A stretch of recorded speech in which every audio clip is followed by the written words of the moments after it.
Good morning students, dear students.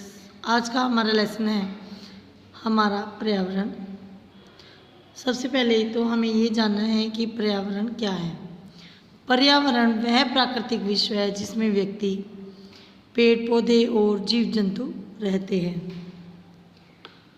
पर्यावरण 4 तत्वों से मिलकर बना है: वायुमंडल, स्थलमंडल, जलमंडल व जीवमंडल। सबसे पहले हम जानेंगे कि वायुमंडल क्या है।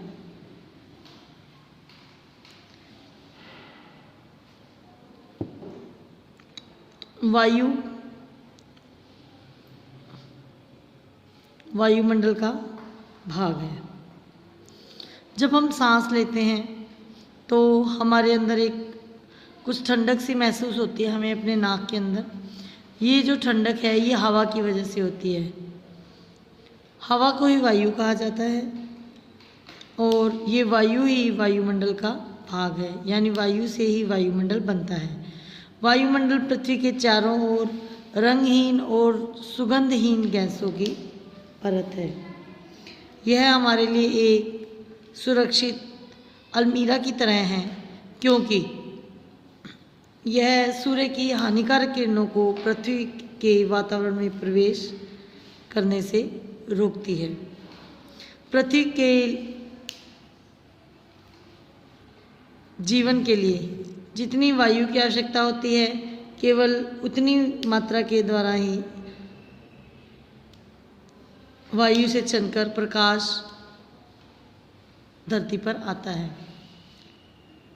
डियर स्टूडेंट्स, इसका मतलब ये है कि वायुमंडल जो है वो सूर्य की हानिकारक किरणों को रोकता है। सूर्य की उतनी ही रोशनी पृथ्वी पर आने देता है जितनी कि हमारे जीवन के लिए आवश्यक है।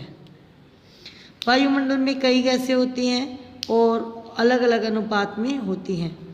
हमारे वायुमंडल की मुख्य गैस जो है वो नाइट्रोजन गैस है, जो कि 78% है।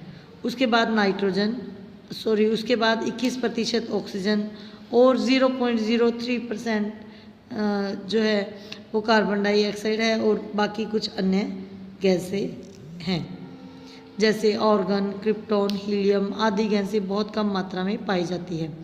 ऑक्सीजन हमारे जीवन के लिए महत्वपूर्ण गैस है।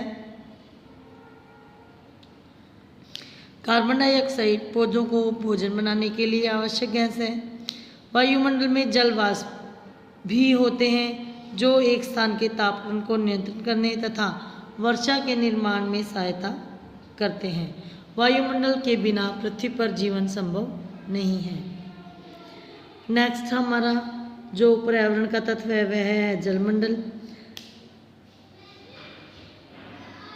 जलमंडल पृथ्वी पर जीवन के लिए बहुत महत्वपूर्ण है। यह पृथ्वी की सतह का वह भाग है जो जल से ढका होता है। जलमंडल के अंतर्गत पृथ्वी पर पाए जाने वाले सभी जल समूह आते हैं। जल की उपस्थिति के कारण पृथ्वी पर जीवन संभव नहीं है। पृथ्वी को एक नीले ग्रह के रूप में भी जाना जाता है, क्योंकि पृथ्वी का 71% भाग जल से ढका हुआ है और सिर्फ 29% भाग ही भूमि है। समुद्र का जल नमकीन जल होता है। नदियाँ, तालाब और झीलें ताज़ा जल के स्रोत हैं। जल के बिना पृथ्वी पर जीवन संभव नहीं है। हमें जल पीने, कपड़े धोने, स्नान करने, फसलों को उगाने, बिजली बनाने आदि के लिए चाहिए। समुद्री जल का अस्तित्व इन जल समूहों से होता है जो हमें भोजन प्रदान करते हैं।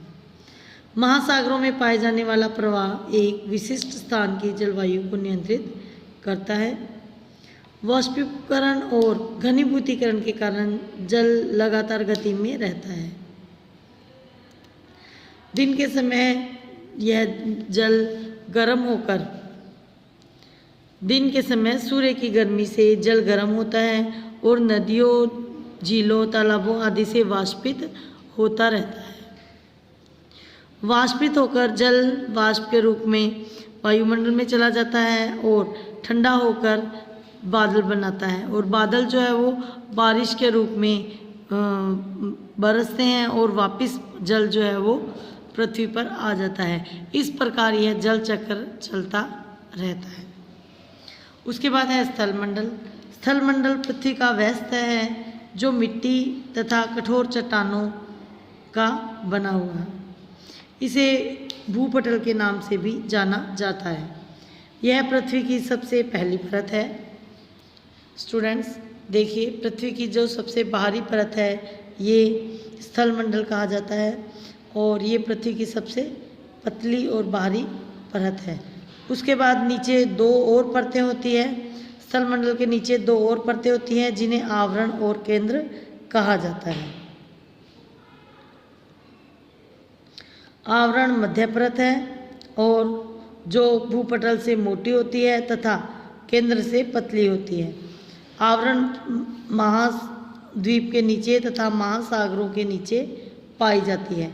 जैसे जैसे हम पृथ्वी में गहराई पर जाते जाते हैं, इस तरह से जैसे जैसे हम अंदर जाते हैं वैसे वैसे यह गर्म होती जाती है और दबाव बढ़ता जाता है। केंद्र में दो भाग होते हैं, बाहरी भाग और भीतरी भाग। बाहरी भाग द्रव्य होता है और भीतरी केंद्र ठोस होता है। ये देखिए बेटा, ये जो येलो वाला जो पार्ट आपको दिखाई दे रहा है ये ठोस है, और इसके बाहर ये लाइट जो कलर दिखाई दे रहा है ये केंद्र का बाहरी भाग है। ये द्रव्य भाग है, और इसके अंदर जो येलो आपको डॉट दिखाई दे रहा है ये भीतरी भाग है जो कि सॉलिड है। पृथ्वी के सभी प्राकृतिक संसाधन स्थलमंडल पर ही पाए जाते हैं जो इसे बहुत महत्वपूर्ण बनाते हैं। उसके बाद हमारा नेक्स्ट टॉपिक है जीवमंडल। जीवमंडल के अंतर्गत वायुमंडल, स्थलमंडल तथा जलमंडल के वे भाग आते हैं जहाँ जीवन संभव है। ऐसा इसलिए क्योंकि वायु, भूमि और जल के बिना सजीव नहीं रह सकते। ये देखिए बेटा, स्थलमंडल, जलमंडल और वायुमंडल, जहाँ ये तीनों मिलते हैं वहाँ जीवमंडल पाया जाता है। क्योंकि वायुमंडल, स्थलमंडल और जलमंडल, इन तीनों में से यदि एक भी अनुपस्थित होगा तो वहाँ जीवन नहीं हो सकता। यह सजीवों का पारिस्थितिक तंत्र कहलाता है। इसके अंतर्गत सभी पेड़ पौधे, जीव जंतु और दूसरी सजीव वस्तुएं आती हैं जो निर्जीव वस्तुओं के साथ साथ कार्य करती हैं। जीवमंडल पृथ्वी के समूह का एक बहुत छोटा भाग है। यह पृथ्वी पर जीवन को सजीव बनाती है। जीवमंडल की वजह से ही पृथ्वी पर जीवन संभव है। आपका ये चैप्टर कंप्लीट होता है।